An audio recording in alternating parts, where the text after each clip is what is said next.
Okay, well, we are live on YouTube. Let's go ahead and get live on TikTok. Let's get that going. Let's get to our chapter. This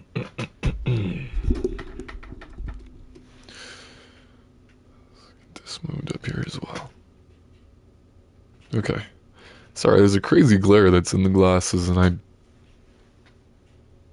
I gotta find like a certain angle to low-key get rid of it. But what's going on, y'all? Welcome back. It has been a little bit since we've actually went ahead and read more of the Bridgerton, the Duke and I book. We ended off on chapter 2 last time with Simon running into that one girl who was getting harassed by, actually, let's see if I can find the name of the guy, Nigel. Nigel was being a little too aggressive with this girl, and Simon went in to save the day, but he didn't really want to be seen, ended up getting seen, and now we're pretty much there. So yeah, we'll be getting into chapter 3. Let me get this adjusted real quick. Perfect. Yes, Christine, I am about to read, and I just want to apologize to everyone in advance. This is a live stream. I'm live on TikTok. I'm live on YouTube. I will make a lot of mistakes when I'm reading. Like I said, I apologize in advance. Also, at the same time, if you're saying stuff in the chat, there is a very high chance that I'm not actually going to be able to see it and read it because I'll be locked in on the book. So, sorry about that. But without further ado, I say we go ahead and get into chapter 3 of the Bridgerton, The Duke and I. The night Daphne decided couldn't possibly get much worse. First, she'd been forced to spend the evening in the darkness corner of the ballroom, which wasn't such an easy task since Lady Danbury clearly appreciated both the aesthetic and the illuminating qualities of candles. Then she'd managed to trip over Philippa Featherington's foot as she tried to make her escape, which had led Philippa, never the quietest girl in the room, to squeal, "Daphne Bridgerton, are you hurt?" Which must have captured Nigel's attention, for his head had snapped up like a startled bird, and he'd immediately started hurrying across the ballroom. Daphne had prayed, that she could outrun him and make it to the ladies' retiring room before he caught up with her. But no. Nigel had cornered her in the hall and started wailing out his love for her. I believe this is like a little bit of a prologue as to what, chapter 2 ended off with. So, I believe so. It was all embarrassing enough, but now it appeared this man, this shockingly handsome and almost disturbingly poised stranger, had witnessed the entire thing. And worse, he was laughing. Daphne glared at him as he chuckled at her expense. She'd never seen him before, so he had to be new to London. Her mother had made certain that Daphne had been introduced to, or at least had been made aware of, all eligible gentlemen. Of course, this man could be married and therefore not on Violet's list of potential victims, but Daphne instinctively knew that he could have not been long in London without all the world whispering about it. His face was quite simply perfection. It took only a moment to realize that he put all of Michelangelo's statues to shame. His eyes were oddly intense, so blue they practically glowed. His hair was thick and dark, and he was tall as her brother's, which was a rare thing. This was a man, Daphne thought wearily, who could quite possibly steal the gaggle of twittering young ladies away from the Bridgerton men for good. Why that annoyed her so much, she didn't know. Maybe it was because she knew a man like him would never be interested in a woman like her. Maybe it was because she felt like the veriest frump sitting there on the floor in his splendid presence. Maybe it was simply because he was standing there laughing, as if she were some sort of circus amusement. But whatever the case, an uncharacteristic peevishness rose within her, and her brows drew together as she asked, "Who are you?" Simon didn't know why he didn't answer her question in a straightforward manner, but some devil within caused him to reply, My intention had been to be your rescuer, but you clearly had no need of my services. Oh, the girl said, sounding slightly mollified. She clamped her lips together, twisting them slightly as she considered his words. Well, thank you, then, I suppose. Pity you don't reveal yourself 10 seconds earlier. I'd rather not have had to hit him. Simon looked down at the man on the ground. A bruise was already darkening on his chin, and he was moaning. Laffy, oh Laffy, I love you, Laffy. You're Laffy, I presume? Simon murmured, sliding his gaze up to her face. Really, she was quite an attractive little thing, and from this angle the bodice of her gown seemed almost decadently low. She scowled at him, clearly not appreciating his attempt at subtle humor, and also clearly not realizing that his heavy-lidded gaze had rested on portions of her anatomy that were not her face. What are we to do with him? She asked. We? Simon echoed. Her scowl deepened. You did say you aspired to be my rescuer, didn't you? So I did. Simon planted his hand on his hips and assessed the situation. Shall I drag him out into the street? Of course not, she exclaimed. For goodness sake, isn't it still raining outside? My dear Miss Laffy, Simon said, not particularly concerned about the condescending tone of his voice. Don't you think your concern is slightly misplaced? This man tried to attack you. He didn't try to attack me, she replied. He just... Oh, very well, he tried to attack me. But he would never have done me any real harm. Simon raised a brow. Truly, women were the most contrary creatures. And you can be sure of that, he said. He watched as she carefully chose her words. Nigel isn't capable of malice, she said slowly. All he is guilty of is misjudgment. You're a more generous soul than I, Simon said quietly. The girl let out another sigh, a soft, breathy sound that Simon somehow felt across his entire body. Nigel's not a bad person, she said with quiet dignity. It's just that he isn't always terribly bright, and perhaps he mistook kindness on my part for something more. Simon felt a strange sort of admiration for this girl. Most women of his acquaintance would have been in hysterics at this point. But she, whoever she was, had taken the situation firmly in hand and was now displaying a generosity of spirit that was astounding. That she could even think to defend this Nigel person was quite beyond him. She rose to her feet, dusting her hands off on the sage green silk of her skirts. Her hair had been styled so that one thick lock fell over the shoulder, curling seductively at the top of her breast. Simon knew he should be listening to her. She was prattling on about something, as women were wont to do, but he couldn't seem to take his eyes off that single dark lock of hair.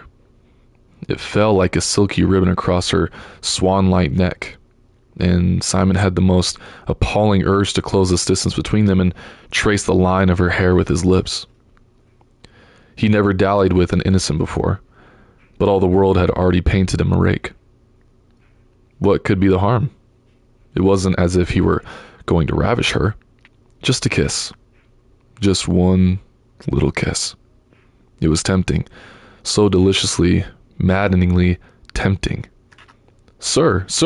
With great reluctance, he dragged his eyes up to her face, which was, of course, delightful in and of itself,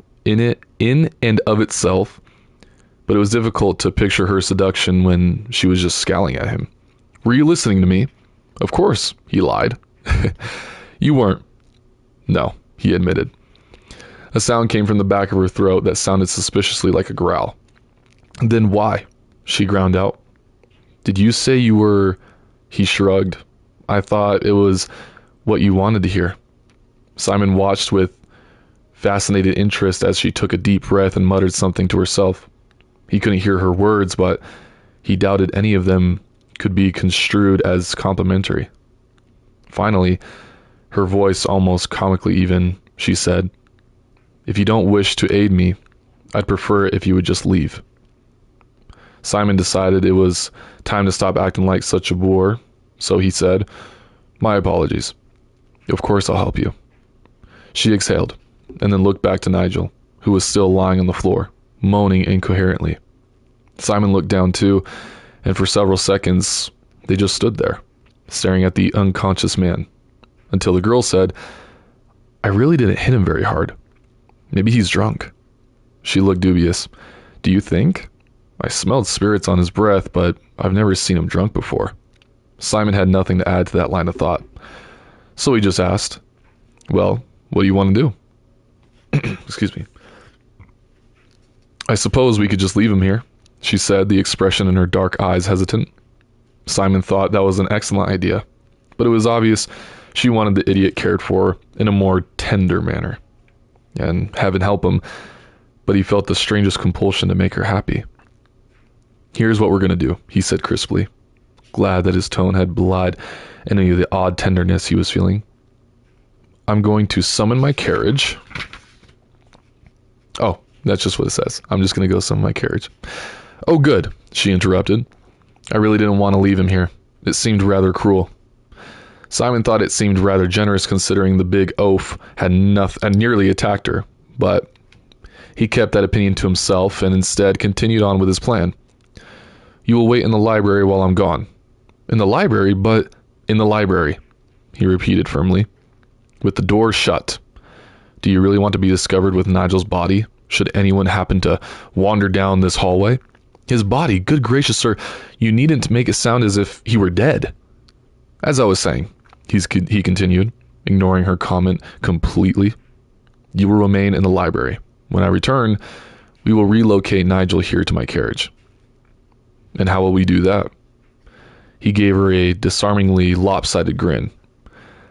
"I haven't the faintest idea." For a moment, Daphne forgot to breathe. Just when she decided that her would-be rescuer was irredeemingly arrogant, he had to go and smile at her like that. It was one of those boyish grins, the kind that melted female hearts within a 10-mile radius. And much to Daphne's dismay, it was awfully hard to remain thoroughly irritated with a man under the influence of such a smile. After growing up with 4 brothers, all of who had seemed to know how to charm ladies from birth, Daphne had thought she was immune. But apparently not. Her chest was tingling, her stomach was turning cartwheels, and her knees felt like melted butter. "Nigel," she muttered, desperately trying to force her attention away from the nameless man standing across from her. "I must see to Nigel." She crouched down and shook him none too gently by the shoulder. "Nigel? Nigel? You have to wake up now, Nigel. Daphne." Nigel moaned. "Oh, Daphne." The dark-haired stranger's head snapped around. "Daphne? Did he say Daphne?" She drew back, unnerved by his direct question and the rather intense look in his eyes. "Yes?" "Your name is Daphne." Now she was beginning to wonder if he was an idiot. "Yes." He groaned. "Not Daphne Bridgerton?" Her face slid into a puzzled frown. "The very one." Simon staggered back a step. He suddenly felt physically ill, as if his brain finally processed the fact that she had thick chestnut hair. The famous Bridgerton hair. Not to mention the Bridgerton nose and cheekbones, and bugger it all, this was Anthony's sister. Bloody hell. There were rules among friends. Commandments, really. And the most important one was, "Thou shalt not lust after thy friend's sister." While he stood there, probably staring at her like a complete idiot, she planted her hands on her hips and demanded, "And who are you?" "Simon Bassett," he muttered. "The Duke?" she squeaked. He nodded grimly. Oh dear. Simon watched with growing horror as the blood drained from her face. "Good God, woman, you're not going to swoon, are you?" He couldn't imagine why she would, but Anthony, her brother, he reminded himself, had spent half the afternoon warning him about the effects of a young unmarried duke on the young unmarried female population. Anthony had specifically singled out Daphne as the exception to the rule, but still, she looked deucedly pale. "Are you?" he demanded when she said nothing wrong. "Going to swoon?" She looked offended that he'd even consider the notion. "Of course not." "Good. It's just that..." "What?" Simon asked suspiciously. "Well," she said with a rather dainty shrug of her shoulders, "I've been warned about you." This was really too much. "By whom?" he demanded. She stared at him as if he were an imbecile. "By everyone." He felt something suspiciously like a stammer coming on, and so he took a deep breath to steady his tongue. He'd become a master at this kind of control. All she would see was a man who looked as if he were trying to keep his temper in check. And considering the direction of their conversation, that image could not seem terribly far-fetched. "My dear Miss Bridgerton," Simon said, starting anew in an even controlled tone, "I find that difficult to believe." She shrugged again, and he had the most irritating sensation that she was just enjoying his distress. "Believe what you will," she said. "But it was in the paper today." "What?" "In Whistledown," she replied, as if that explained anything. "Whistle which?"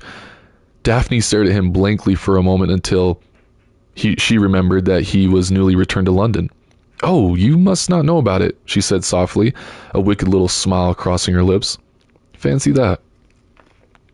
The Duke took a step forward, his stance positively menacing. "Miss Bridgerton, I feel I should warn you that I am within an inch of strangling the information out of you." "It's a gossip sheet," she said, hastily backing up a step. "That's all. It's rather silly, actually, but everyone reads it." He said nothing, just arched one arrogant brow. Daphne quickly added, "There was a report of your return in Monday's edition." "And what?" His eyes narrow dangerously. "Precisely, now that they turned ice, did it say?" "Not very much, precisely." Daphne hedged. She tried to back up a step, but her heels were already pressing against the wall. Any further, and she'd be up on her tiptoes. The Duke looked beyond furious, and she was beginning to think that she should try for a quick escape and just leave him there with Nigel. The two were perfect for each other. Madmen, the both of them. "Miss Bridgerton," there was a wealth of warning in his voice. Daphne decided to take pity on him since, after all, he was new to town and hadn't had time to adjust to the new world according to Whistledown. She supposed she couldn't really blame him for being so upset that he'd been written about in the paper. It had been rather startling for Daphne the first time as well, and she'd at least had the warning of a month's previous Whistledown columns. By the time Lady Whistledown got around to writing about Daphne, it had almost been anticlimactic. "You needn't upset yourself over it," Daphne said, attempting to lend a little compassion to her voice, but probably not succeeding. "She merely wrote that you were a terrible rake. A fact which I'm sure you won't deny, since I have long since learned that men positively yearn to be considered rakes." She paused and gave him the opportunity to prove her wrong and deny it. He didn't. She continued, "And then my mother, whose acquaintance I gather you must have had made at some point or another before you left to travel the world, confirmed it all." "Did she?" Daphne nodded. "She then forbade me ever to see you in your company." "Really?" he drawled. Something about the tone of his voice and the way his eyes seemed to have grown almost smoky as they focused on her face made her extremely uneasy. And it was all she could do not to shut her eyes. She refused, absolutely refused, to let him see how he'd affected her. His lips curved into a slow smile. "Let me make certain I have this correctly. Your mother told you I am a very bad man, and that you are under no circumstances to be seen with me." Confused, she nodded. "Then what?" he asked, pausing for dramatic effect. "Do you think your mother would say this say what do you think your mother would say about this little scenario? She blinked. I beg your pardon? Well, unless you count Nigel here. He waved his hand toward the unconscious man on the floor. No one has actually seen you in my presence, and yet...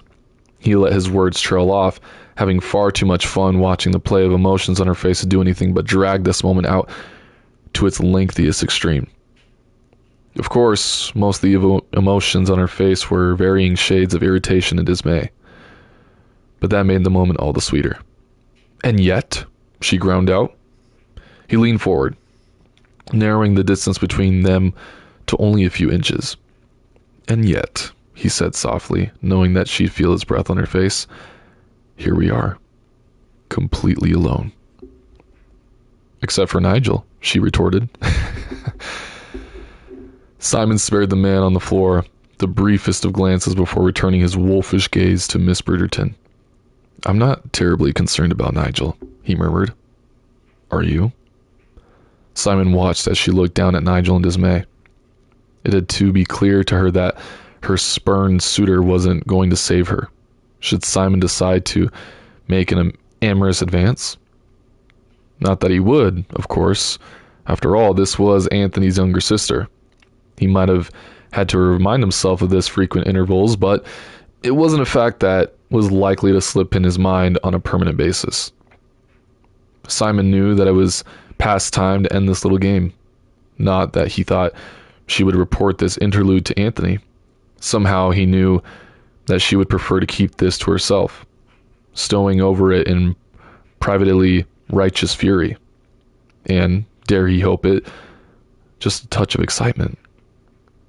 But even as he knew it was time to stop this flirtation and get back to the business of hauling Daphne's idiotic suitor out of this building, he couldn't resist one last comment. Maybe it was the way her lips pursed when she was annoyed, or maybe it was the way they parted when she was shocked. All he knew was that he was helpless against his own devilish nature when it came to this girl. And so he leaned forward, his eyes heavy-lidded and seductive, as he said, I think I know what your mother would say. She looked a little befuddled by his onslaught, but still she managed a rather defiant, "Oh?" Simon nodded slowly, and he touched one finger to her chin. She'd tell you to be very, very afraid. There was a moment of utter silence, and then Daphne's eyes grew very wide.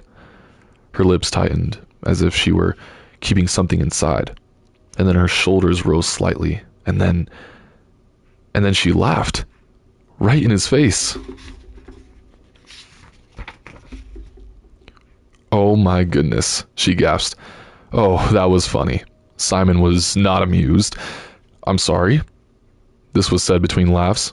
Oh, I'm sorry, but really, you shouldn't be so melodramatic. It doesn't suit you. Simon paused, rather irritated that his slip of a girl had shown such disrespect for his authority. There were advantages to being considered a dangerous man, and being able to cow young maidens was supposed to be one of them. Well, actually, it does suit you, I ought to admit, she added, still grinning at his expense. Excuse me. You looked quite dangerous, and very handsome, of course. When he made no comment, her face took on a bemused expression, and she asked, That was your intention, was it not? He still said nothing, so she said, Of course it was, and I would be remiss if I did not tell you that you would have been successful with any other woman besides me. A comment he couldn't resist. And why is that? 4 brothers, she shrugged as if it should explain everything. I'm quite immune to your games. Oh? She gave his arm a reassuring pat. But yours was a most admirable attempt, and truly, I'm quite flattered you thought me worthy of such magnificent display of dukish rackishness. She grinned, her smile wide and unfeigned. Or do you prefer rackish dukishness? Simon stroked his jaw thoughtfully, trying to regain his mood of menacing predator. But You're a most annoying little chit. Did you know that, Miss Bridgerton? She gave him her slickiest of smiles. Most people find me the soul of kindness and amiability. Most people, Simon said bluntly, are fools. Daphne cocked her head to the side, obviously pondering his words. Then she looked over at Nigel and sighed, I'm afraid I have to agree with you, much as it pains me. Simon bit back a smile. It pains you to agree with me, or that most people are fools? Both, she grinned again, a wide and enchanting smile that did odd things to his brain. But mostly the former. Simon let out a loud laugh, then was startled to realize how foreign the sound was to his ears. He was a man who frequently smiled, occasionally chuckled, but it had been a very long time since he'd feel such a spontaneous burst of joy. My dear Miss Bridgerton, he said, wiping his eyes, if you are the soul of kindness and amiability, then the world must be a very dangerous place. Oh, for certain, she replied, at least to hear my mother tell it. I can't imagine why I do not recall your mother, Simon murmured, because she certainly sounds a memorable character. Daphne raised a brow. You don't remember her? He shook his head. Then you don't know her. Does she look like you? That's an odd question. Not so very odd, Simon replied, thinking that Daphne was exactly right. It was an odd question, but he had no idea why he'd voice it. But since he had, and had since questioned it, he added, after all, I'm told that all of you Bridgertons look alike. A tiny, and to Simon mysterious, frown touched her face. We do look alike, that is, except for my mother. She's rather fair, actually, with blue eyes. We all get our dark hair from our father. I'm told I have her smile, though. An awkward pause fell across the conversation. Daphne was shifting from foot to foot, not at all certain what to say to the Duke. When Nigel exhibited stellar timing for the first time in his life and sat up, Daphne? He said, blinking as if he couldn't see straight. Daphne, is that you? Good God, Miss Bridgerton, the Duke swore. How hard did you hit him? Hard enough to knock him down, but no worse than that. I swear. Her brow furrowed. Maybe he is drunk. Oh, Daphne, Nigel moaned. The Duke crouched next to him, then reeled back, coughing. Is he drunk? Daphne asked. The Duke staggered back. He must have drank an entire bottle of whiskey just to get up the nerve to propose. Who would have thought I could be so terrifying, Daphne murmured, thinking of all men who had thought of her as a jolly good friend and nothing more. How wonderful. Simon stared at her as if she were insane, then muttered, I'm not even going to question that statement. Daphne ignored his comment. Should we set up our plan into action? Simon planted his head on his hips and reassessed the scene. Nigel was trying to rise to his feet, but it didn't appear, so Simon's eye, at least, that he was going to find success anytime near future. Still, he was probably lucid enough to make trouble, and certainly lucid enough to make noise, which he was doing. Quite well, actually. Oh, Daphne, I love you so much, Daffrey. Nigel managed to raise himself to his knees, weaving around as he shuffled toward Daphne, looking rather like a scotted churchgoer attempting to pray. Please marry me, Daphne. You have to. Buck up, man, Simon grunted, grabbing him by the collar. This is getting embarrassing. He turned to Daphne. I'm going to have to take him outside now. We can't leave him here in the hall. He's liable to start moaning like a sickened cow. I'd rather thought he'd already started, Daphne said.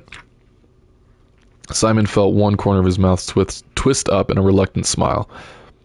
Daphne Bridgerton might be a marriageable female and thus disaster waiting to happen for any man in his position, but she was certainly a good sport. She was. It occurred to him in a rather bizarre moment of clarity, the sort of person he'd probably call friend if she were a man. But since it was abundantly obvious to both his eyes and body that she wasn't a man, Simon decided it was in both of their best interests to wrap up this situation as soon as possible. Aside from the fact that Daphne's reputation would suffer a deadly blow if they were discovered, Simon wasn't positive that he could trust himself to keep his hands off of her for very much longer. It was an unsettling feeling, that, especially for a man who so valued his self-control. Control was everything. Without it, he'd never had stood up to his father or taken a first at university. Without it, he thought grimly, he'd still be talking like an idiot. "I'll haul him out of here," he said suddenly. "You go back to the ballroom." Daphne frowned, glancing over her shoulder to the hall that led back to the party. "Are you certain? I thought you wanted me to go to the library." "That was when we were going to leave him here while I summoned the carriage, but we can't do that if he's awake." She nodded her agreement and asked, "Are you sure you can do it? Nigel's a rather large man." "I'm larger." She cocked her head. The Duke, although lean, was powerfully built, with broad shoulders and firmly muscled thighs. Daphne knew she wasn't supposed to notice such things, but really, was it her fault that current fashions dictated such snug breeches? More to the point, he had a certain air about him, something almost predatory, something that hinted of tightly controlled strength and power. Daphne decided she had no doubt that he'd be able to move Nigel. "Very well," she said, giving him a nod. "And thank you. It's very kind of you to help me in this way." "I'm rarely kind," he muttered. "Really?" she murmured, allowing herself a tiny smile. "How odd. I couldn't possibly think of anything else to call it, but then, again, I've learned that men..." "You do seem to be the expert on men," he said, somewhat, then grunted as if he'd haul Nigel to his feet. Nigel promptly reached for Daphne, practically sobbing her name. Simon had to brace his legs to keep him from lunging at her. Daphne darted back a step. "Yes, well, I do have 4 brothers. A better education, I cannot imagine." There was no way of knowing if the Duke had intended to answer for her, because Nigel chose that moment to regain his energy, although clearly not his equilibrium, and yanked himself free of Simon's grip. He threw himself onto Daphne, making incoherent, drunken noises all the way. If Daphne hadn't had her back to the wall, she would have been knocked to the ground. As it was, she hit the wall with a bone-jarring thud, knocking all the breath from her body. "Oh, for the love of Christ," the Duke swore, sounding supremely. He hauled Nigel off Daphne, then turned to her and asked, "Can I hit him?" "Oh, please, do go ahead," she replied, still gasping for breath. She tried to be kind and generous toward her erstwhile suitor, but really, enough was enough. The Duke muttered something that sounded like "good," and landed a stunningly powerful blow on Nigel's chin. Nigel went down like a stone. Daphne regarded the man on the floor with equanimity. "I don't think he's going to wake up this time." Simon shook out of his fist. "No." Daphne blinked and looked back up. "Thank you." "It was my pleasure," he said, scowling at Nigel. "What shall we do now?" Her gaze joined his on the man on the floor, now well and truly unconscious. "Back to the original plan," he said crisply. "We'll leave him here while you wait in the library. I'd rather not have to drag him out until I've a carriage waiting." Daphne gave him a sensible nod. "Do you need help riding him, or should I proceed directly to the library?" The Duke was silent for a moment, his head tilted this way and that as he analyzed Nigel's position on the floor. "Actually, a bit of help would be greatly appreciated." "Really?" Daphne asked, surprised. "I was sure you'd say no." That earned her a faintly amused and superior look from the Duke. "And is that why you asked?" "No, of course not," Daphne replied, slightly offended. "I'm not so stupid as to offer help if I have no intention of giving it. I was merely going to point out that men, in my experience..." "You have too much experience," the Duke muttered under his breath. "What? I beg your pardon," he amended. "You think you have too much experience?" Daphne glared at him, her dark eyes smoldering nearly to black. "That is not true. And who are you to say anyway?" No, that's not quite right either, the Duke mused, completely ignoring her furious question. I think it's more that I think you have too much experience. Why, as retorts went, it wasn't especially effective, but it was all Daphne could manage to get out. Her powers of speech tended to fail when she was angry. And she was really angry. Simon shrugged, apparently unmoved by her furious visage. My dear Miss Bridgerton, if you call me that one more time, I swear I shall scream. No, you won't, he said with a rakish smile. That would draw a crowd, and if you recall, you don't want to be seen with me. I am considering risking it, Daphne said, each word squeezed out between her teeth. Simon crossed his arms and leaned lazily against the wall. Really, he drawled. This I should like to see. Daphne nearly threw up her arms in frustration. Forget it. Forget me. Forget this entire evening. I'm leaving. She turned around, but before she could even take a step, her movement was arrested by the sound of the Duke's voice. I thought you were going to help me. Drat. He had her there. She turned slowly around. Why, yes, she said, her voice patently false. I'd be delighted. You know, he said innocently, if you didn't want to help, you shouldn't have. I said I'd help, she snapped. Simon smiled to himself. She was such an easy mark.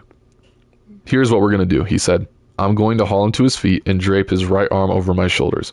You will go around to the other side and shore him up. Daphne did as she was bid, grumbling to herself about this autocratic attitude, but she didn't voice a single complaint. After all, for all his annoying ways, the Duke of Hastings was helping her out of a possibly embarrassing scandal. Of course, if anyone found her in this position, she'd find herself in even worse straits. I have a better idea, she said suddenly. Let's just leave him here. The Duke's head swung around to face her, and he looked as if he'd dearly like to toss her through a window, preferably one that was still closed. I thought, he said, clearly working hard to keep his voice even, that you didn't want to leave him on the floor. That was before he knocked me into a wall. Could you possibly have notified me of your change of heart before I expended my energy to lift him? Daphne blushed.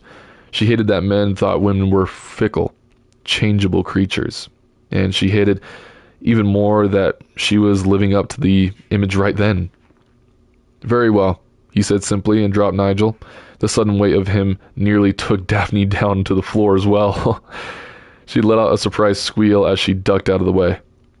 Now may we leave? The Duke asked, sounding insufferably patient. She nodded hesitantly, glancing down at Nigel. He looks rather uncomfortable, don't you think? Simon stared at her. Just stared at her. You're concerned for his comfort? He finally asked. She gave her head a nervous shake, then a nod, then went back to the shake. Maybe I should, that is to say, here. Just wait a moment. She crouched down and twisted Nigel's legs so he could lay flat on his back. I didn't think you deserved a trip home in your carriage, she explained as she rearranged his coat. But it seemed rather cool to leave him here in this position. There, now I'm done. She stood up and looked up, and just managed to catch sight of the Duke as he walked away, muttering something about Daphne and something about women in general, and something else entirely that Daphne didn't quite catch. But maybe that was for the best. She rather doubted it had been a compliment. And that is the end of chapter 3. Thank you all so much for watching. I appreciate all you guys. So far, this story is definitely taking some quick turns, and we're starting to see a whole lot more detailed looks and descriptions as to how the characters do feel about each other. We're seeing a whole lot of, flirtatious activities. I want to see where this goes. I really do. I think it's going to lead to a whole lot more. But at the same time, with that literally being Anthony's sister that Simon is catching all these feelings for, it's got to lead to something. I don't know. There might be a chance that they get together and Anthony's totally fine with that. There might be a chance that he's not fine with that. we'll find out in the future.